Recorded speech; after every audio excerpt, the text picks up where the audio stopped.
Good evening, ladies and gentlemen. Why am I on this side? Let's switch it up. Welcome, ladies and gentlemen, to the Milan Weekly Podcast channel. I am Fabio, and that is none other than my partner, Gio. On this episode of Milan Coast to Coast, what can you expect? Well, I'll tell you guys right now. Me and G, even though I'm on vacation, the show does not stop. We're here to talk no European nights for Milan, but there was some good action. We're going to talk as much as we can about the Italian teams and some of the other matchups. We're going to talk that big Berlusconi documentary, Condemned to Win. We are condemned to talk about it. It was a great thing. Me and Gio are going to just give our thoughts about it. And then, of course, we got the preview for Milan Udinese coming. We got hopefully your super chats. Any questions, comments you want to throw in, please hit us with the super chat. And if you haven't already, ladies and gentlemen, the first thing you got to do, if you haven't, please subscribe to the channel. Hit the notification bell so you're up to date with all the times we're going live and dropping videos. Make sure you leave a comment if you're checking us out later on all of our audio platforms and, of course, YouTube. And, of course, if you want to help support the channel, which is the most important thing, if you are a Milanista or a Calcio lover or just love me, Gio, Vinny, Steve, and everybody else associated with the channel, you got to become a Patreon member or Super Chats, ladies and gentlemen. Gee, it's Friday night. We're feeling good, baby. We're feeling good, right? You're ready for a good show tonight, G? You know, I'm ready, Fabio. I don't know what the hell going on outside, but I'm ready, baby. All right, let's go. Welcome to Milan Coast to Coast.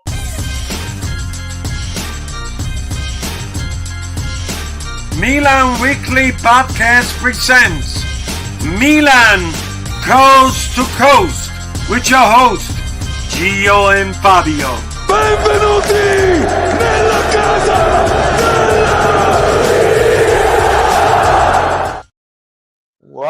Welcome, ladies and gentlemen, to the Milan Weekly Podcast channel. I'm Fabio, joined by my partner, Gio, coming live from Southern Florida and Southern California tonight. We are two different coasts tonight. G, how you doing, bro?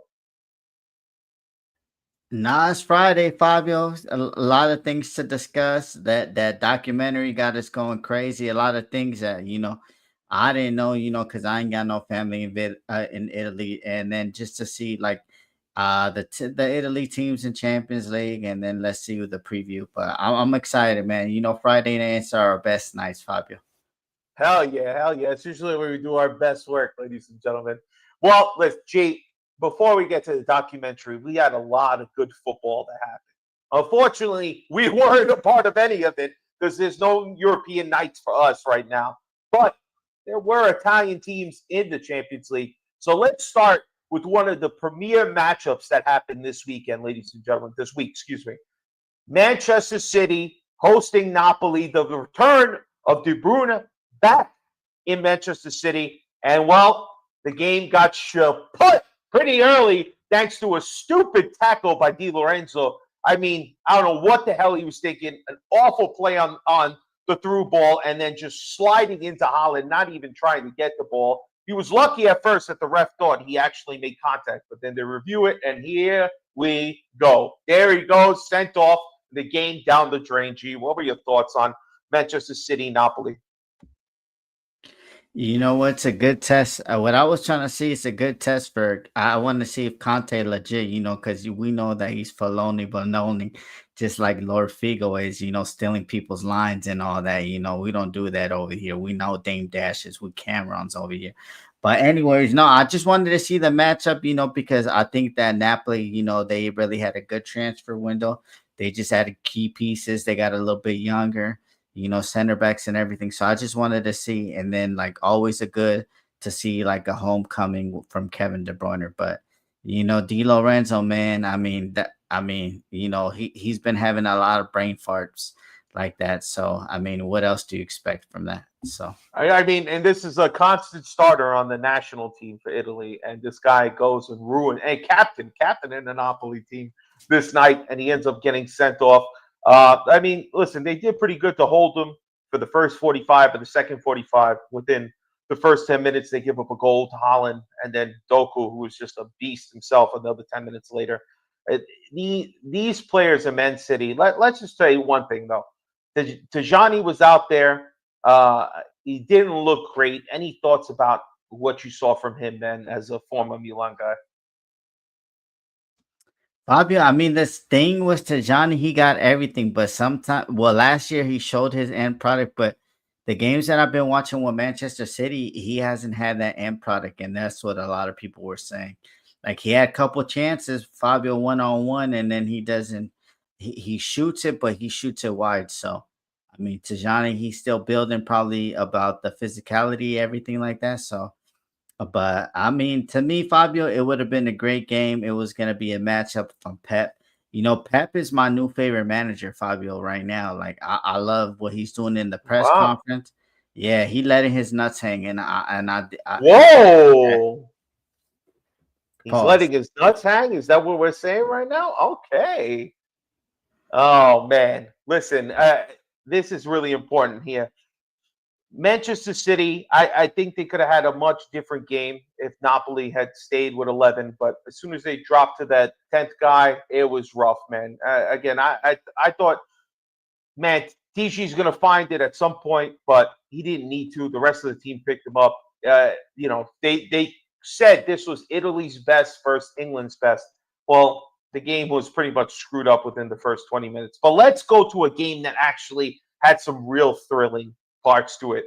Juve Dortmund. Now, Juve, I guess they had to feel that every game needs to be a goal fest. After the Derby d'Italia against Inter, which they won 4-3, now they go and they play Dortmund, and this game was just crazy, bro.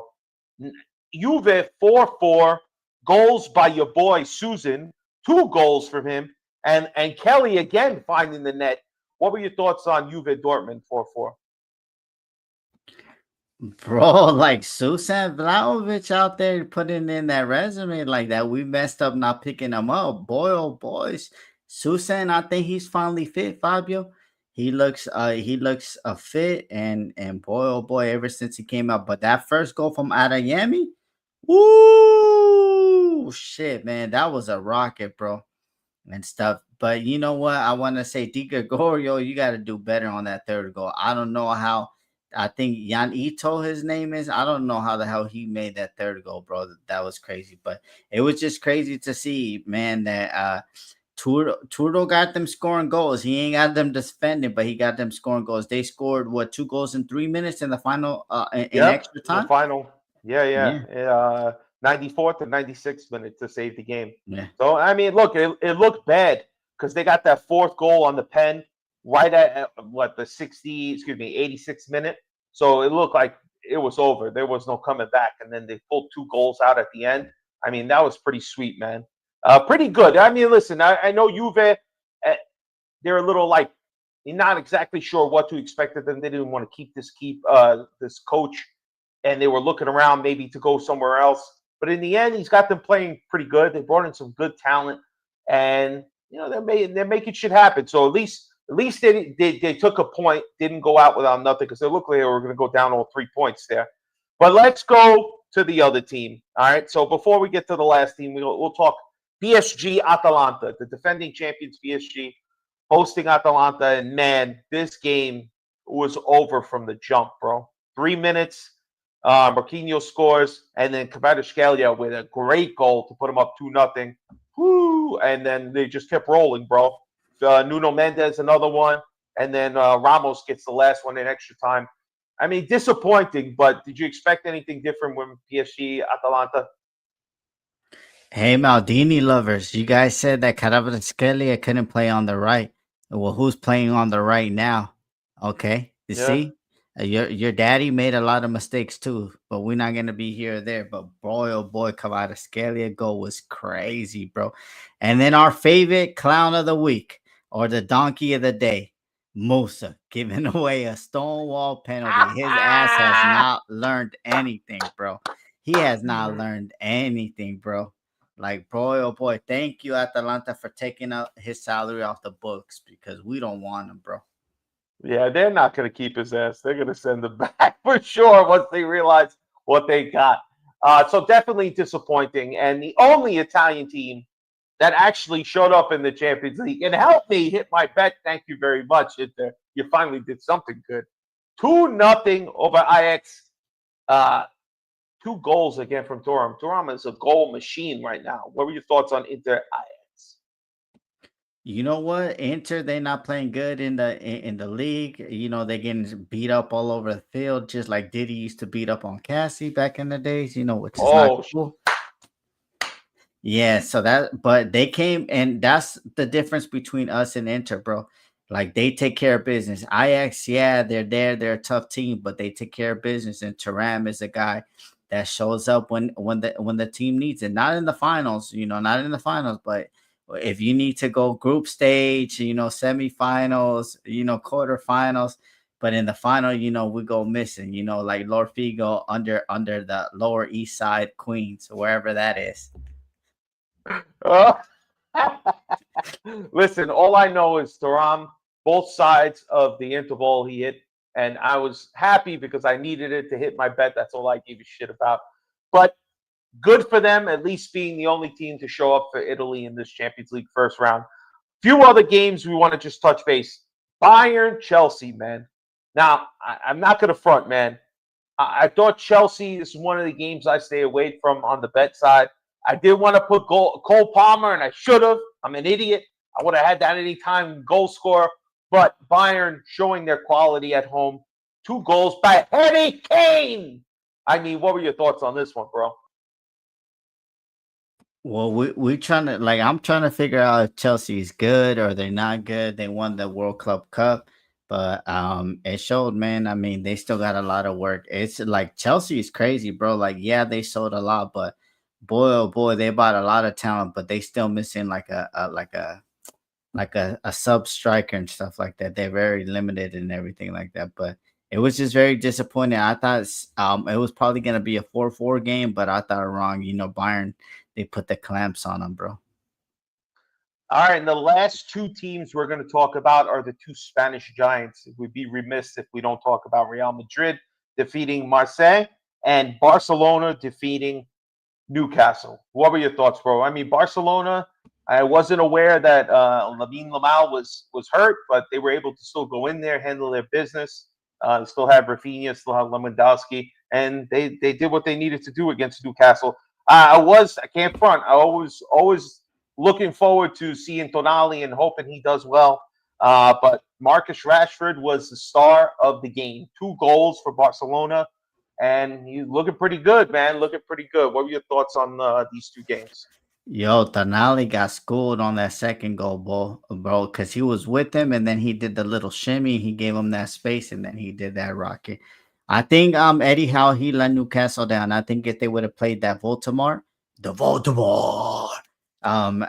would, because they needed a striker, Fabio. They were getting a lot of crosses in, but they didn't have nobody to hit the ball at the back of the net. If they would have played Voldemort, it would have been cool, but hey, Barcelona did what they did, and then it shows you that they really struggle to create without Lamine Yamal. And imagine your team can't function without a 17-year-old. It's kind of crazy. It's crazy, yo, and big ups to our American Timmy Weah getting the first goal against Real Madrid for Marseille. I mean, great moment for at least the U.S. International. But Mbappe, bro, 2 penalties, 2 goals. Kid, this is what you got him for. Carval got a stupid red card on the 72nd minute for shoving his forehead into somebody's cheek. I know it's very soft, but what the hell are you doing, bro? This is Champions League. They're lucky they still were able to get the penalty after and end up winning 2-1. But Real Madrid, no matter who they have, no matter what's going on, I don't know if Xabi Alonso is going to get them to the Ancelotti levels, but a win is a win, bro. Xabi Alonso looking like a shit manager, bro.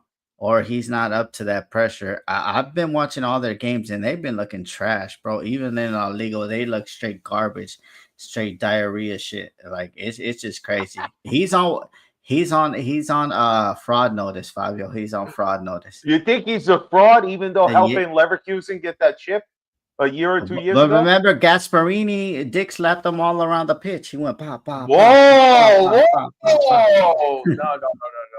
I don't remember no dick slapping. I remember Lookman having a game, but I don't know about dick slapping, bro. That's a big accusation right there. All right, so that's basically the Champions League game. That's the first weekend, man. Arsenal got their victory, so you know they're half a hard on over there. We got Spurs getting a win. That's crazy. And we'll see. It's only 1 week. You got 7 more match days to go.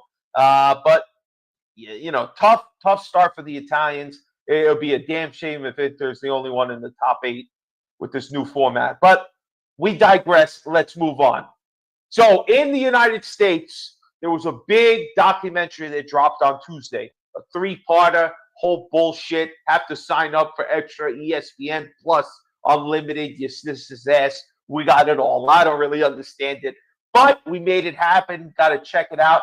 And it was a great 3-parter of Berlusconi, his life, becoming the owner of Milan, gaining his fortune, then trying to become prime minister, achieving it, losing it, winning it again, losing it. A lot of parallels to what you see of certain politicians in major headlines right now.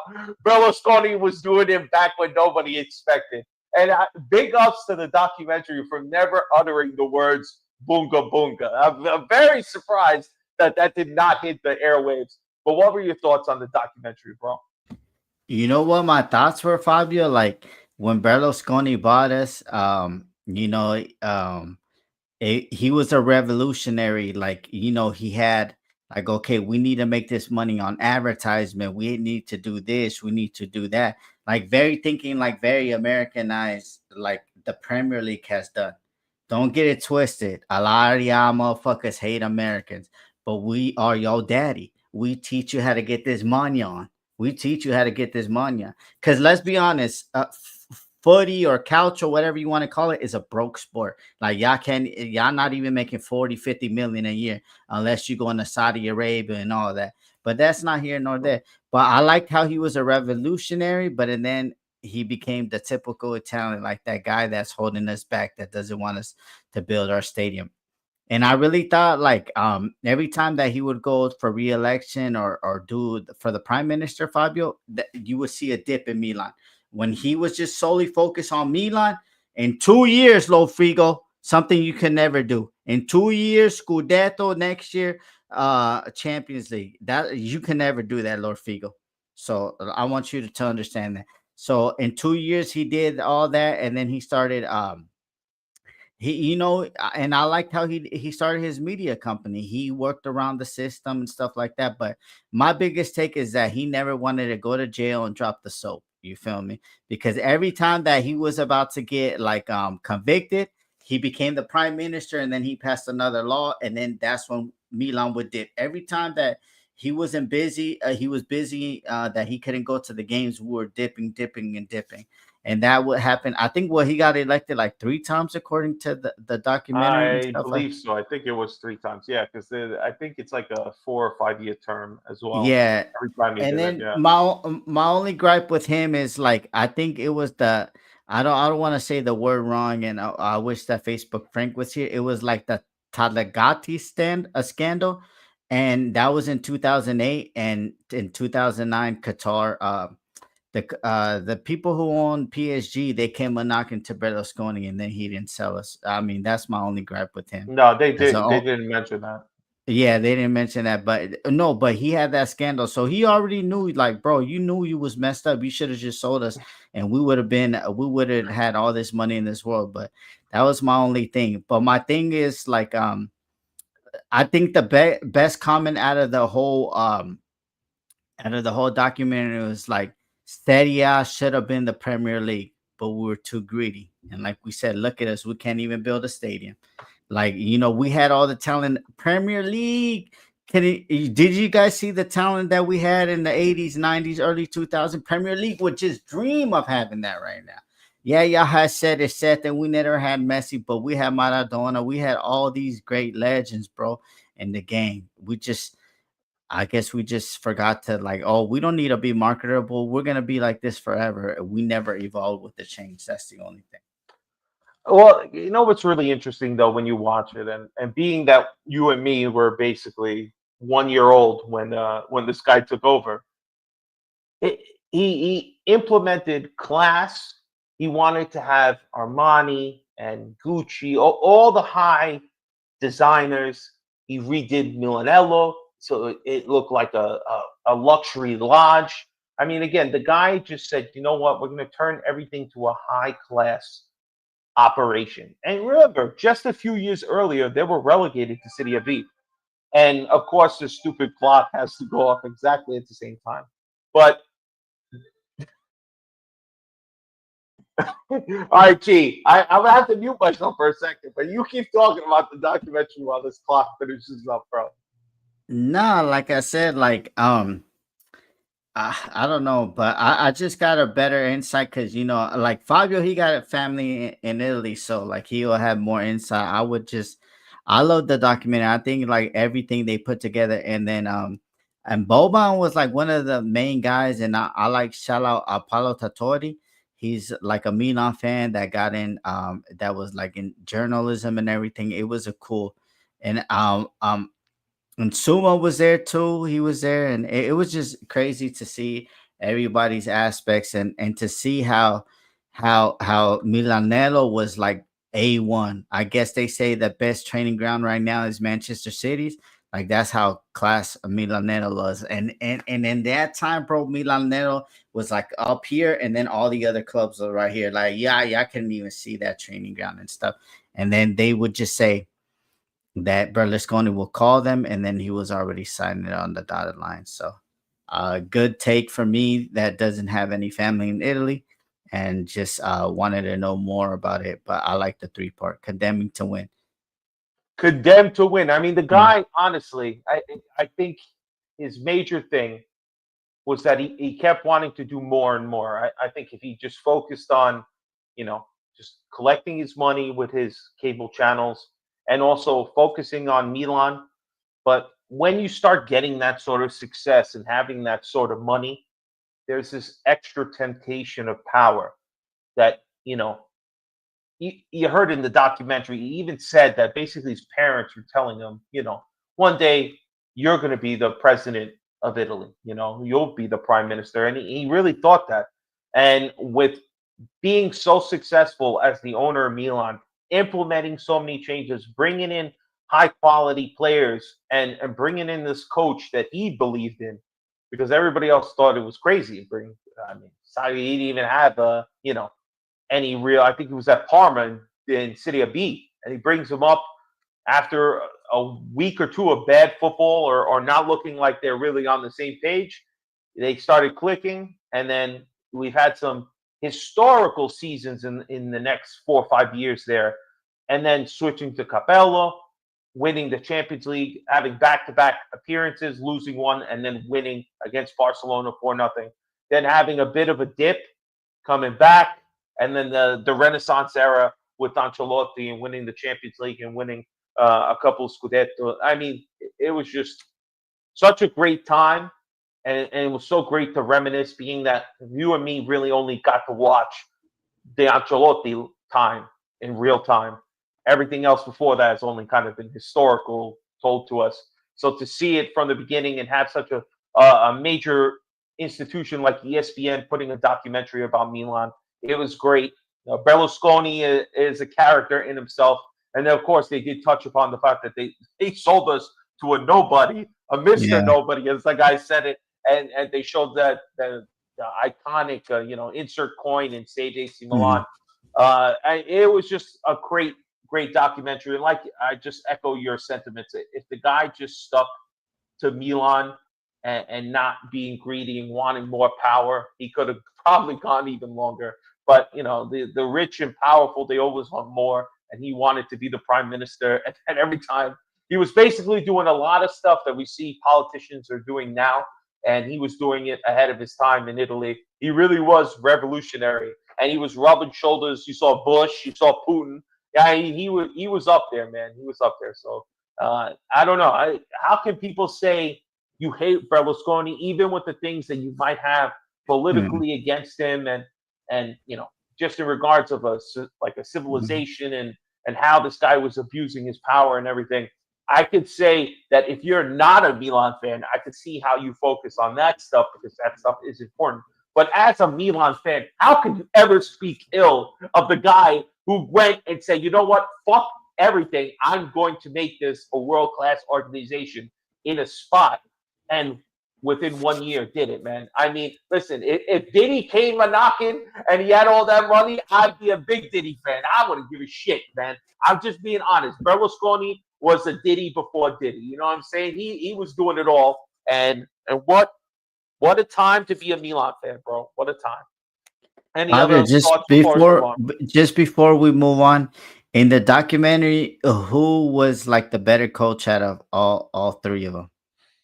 Even they mentioned, Um, I forgot his name. Facebook friend.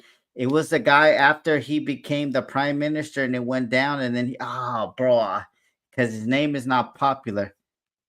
Um, the prime minister before that, he was like no, always no, with no, it. no. The coach in between when we won the Scudetto, we were in the third jerseys. We played Perugia. Oh man, Now, I can't remember. I yeah, can't he's remember. like no, but to me, they focus on Capello like he was like the best coach of all time, like for Milan. Because I think we were hard to beat, and we were beating teams like 1-0 and stuff like that. To me, Zaccaroni, Zaccaroni. yeah. So there you go, Fabio. So I'm just saying, but to me, who was your favorite coach out of the four? Seeing this Oh man, documentary. I mean, my favorite coach is always Ancelotti, bro. Ancelotti was the man, bro. I thought he was. I mean, they even talked about when Capello came back and it didn't work out. Capello came back like a few years later and it just didn't work out. Uh, People could say Saki. That's obviously, you had, the Dutch trio there that were amazing. And then, we have the years with Capello, who had so many good players. But for me, Mhm. my time, I always think Ancelotti was good, man. It was like the last bit of the hurrah. But people say Saki all the time, so I mean, it's either or. I feel like Capello's a good coach. Everybody knows him. He went on to coach Juve for a couple of years, and there was so much. But yeah, he revolutionized. He's talking Saki, definitely. Again, and that's also to Berlusconi. Berlusconi wanted an attractive style of football because that's what he wanted. He wanted to put an attractive product out there that looked good, and half of look, the Dutch trio and half the Italian national team. I mean, again, it was a different time, but it was just great to see it all about Milan, man. But all right, let's move on. Let's talk Milan now coming up Friday night, which means Milan tomorrow, Saturday, 2:45, 11:45 for you, 8:45 prime time in Italy. Milan Udinese. Udinese not doing bad either, man. They're at the top. They're only one draw, 2 wins, 7 points. So we are behind them. We need to leapfrog them here. What are your thoughts about Udine, man? How confident are you to traveling there and getting the 3 points, given the result? Bro, like I say the same thing with Udine. I think Udine the most physical team in the league. They got a 6 foot and up, like they're an NBA basketball team. I think we're linked to one of the Danish center backs for January now. But we had to. My thing with this game, Fabio, like I always say, especially with Udine, we're gonna have to play with heart. We have to play with passion, and we have to win the 50-50 balls, which means that we're going to be more physical than them. It's not going to take a wonder goals or anything like that. If we do that and we go manhandle them and they hit us, we hit them back, we let them know that we're there, and they tell us like, whoa, this is a new Milan, then we could get the win. That's what it's going to take with an. Like you can't like basically Barcelona, them they're not gonna do that. Them 6 foot 7 footers in there are gonna knock every ball out of the penalty area. So to me, we need to be physical, we need to be strong, and we need to be is smart. Just don't get frustrated. And that's the thing that I think that the guy that's gonna give us over the line again is Modric. Not him scoring the goal, it's just his leadership, him telling the players, calm down, we're good, we're gonna get there, we're gonna get there. Don't worry about it. So I think that he's the reason that we're gonna get there. I think to me, I'm gonna say 1-0 because I think besides Romagnoli goal 2-1, I think that we scored like a couple years ago. I don't think we scored more than 2 goals versus Udine. Have we? Not that I'm aware. I think our Um, average versus against Udine is like Udine, no, I think we put up a 4-piece on them not that long ago. was that Copa Italia though or Serie A? Because Copa Italia don't really be counting It like that. says Serie A according to the app. It Oh, says okay then. according to Shit, the app, it says it was in Serie A 4-0. oh, was But that opening night or whatever after the Scudetto? I think it was. I don't know, but yeah. So we just got to be physical and then just take our chances. no, that was no, one of the second to last games of last season. We played them. We won 4-0. That was the last time. They played us pretty tight. We've either been like a high scoring affair, like 2 years ago, which was 3-2. But another time they catch us sleeping, caught us 1-0 on the 2023 campaign. And the year before, 2020, the season before 2022-2023, they got us 3-1 last time. So again, it's not easy. We could be looking at either a blowout for us or a tight game. Could be either or. Allegri, that Cotomuso, it's always by a hair, by a nose. So I'm expecting the same thing. I think this Udinese is going to probably play pretty tight, pretty well. Um, really need to really need to put on a good performance. There are rumors that this could be a game for Pulisic and Kuku to start together. That's the rumor. So I'm hoping and leaning towards that, man. And I think you're right in regards to Modric is probably going to have to be the player of the game again for us. Vince Mancini, looking good, gents. Shout out to Milan Club Toronto. Winnipeg Zone was in the building for Milan Club Toronto, and he was hanging around the Toronto parts this week. So big up to Vince Mancini. We appreciate you, man. So Milan Udine, what's your prediction score, G? What do you got? 1-0. I don't say you might I don't know. I might be having flashbacks maybe last year at the end of the year, but the popular to me it's always either 1-1, 2-2, 0-0 stinker and shit like that. So I think if we're gonna win with Allegri ball, it's 1-0. And hi everybody. I told you Allegri wasn't gonna have us committing any stupid ass shots on goal like that. So hi, our expected XG is the best in Europe against us. So shout out to Allegri for being a madman. But 1-0 for me, Fabio. If they give me another, they give me 2-3-0, I'm gonna go crazy. Yeah, you're right. The beginning of last season, Chukwueze got us the goal, 1-0. That was the first game against Udine last year. But I'm gonna go the same. I think it's gonna be 1-0. Actually, no, I'll change it just to be different. I'll be 2-1. We don't keep the clean sheet, but we're gonna have Nkuku gets his first Milan goal, and Pulisic gets the other by an assist from Modric. And I will go Modric again, player of the game. That's what I'm rolling with. All right, so that's pretty much it, guys. Any parting shots, G? What's going on with Milan Club SoCal tomorrow? Give us the news. We at the Springbok tomorrow. Springbok and Van Nuys, shout out to them and stuff like that. I don't know if I'm gonna be going, probably not, but yeah, we're at the Springbok. Milan Club Boston, which I'm a member, and then we at Ducali's. Me too, Milan, motherfucker. Me too. oh shit, but bro, they give you that pass.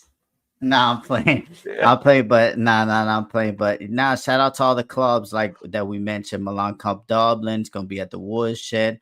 Milan Club Montreal gonna be at Montreal. Chicharo's. Toronto's gonna be at Taps Millhouse, right? Or Mills Tap House, but the yes. Mills Tap House. So those are the only clubs that I know about that I support. I support all the other clubs, but I don't know where they meet up and stuff. And basically, my parting shot is, man, let's keep rooting for the team. That's why we chose the red and black colors for a reason. And this is not for any player or anything like that. It showed you, man. Even in the 30 for 30, it showed me it's about the colors. Players have come and gone, and we've been successful. So let's support the team.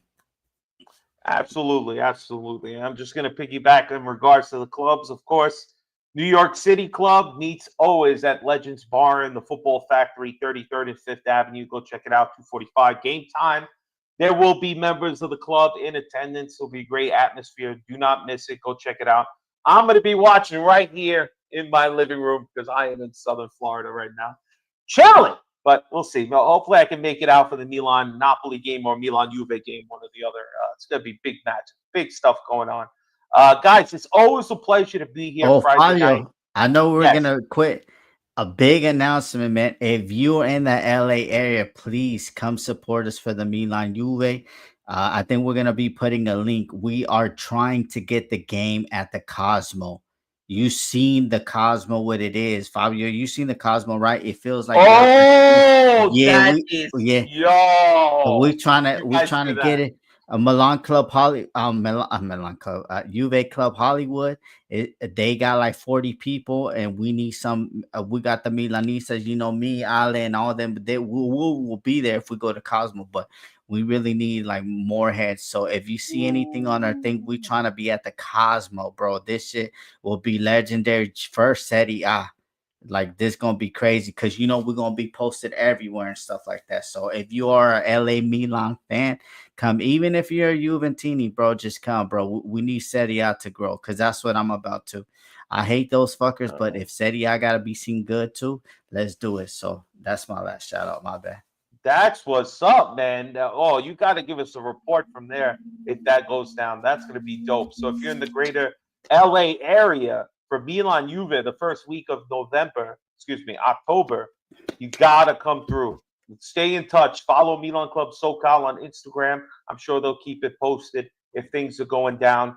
And yeah, big ups to all the clubs out there, everybody that tunes into Milan Weekly Podcast channel and supports the channel. Please subscribe if you haven't, and follow us again on all of our audio and YouTube and Instagram and your sister's ass and everywhere you can. And say what up. Make sure you leave a Yelp review if you go visit Lord Figo's mom's patty spot. All right, guys. Thank you all for watching. We appreciate you. Check you soon. Ovunque e sempre. Forza Milan. Forza Milan. Check out pregame Patreon special tomorrow with Vinny. Make sure you're a Patreon so you can get the invite. Good night, everybody. Peace out.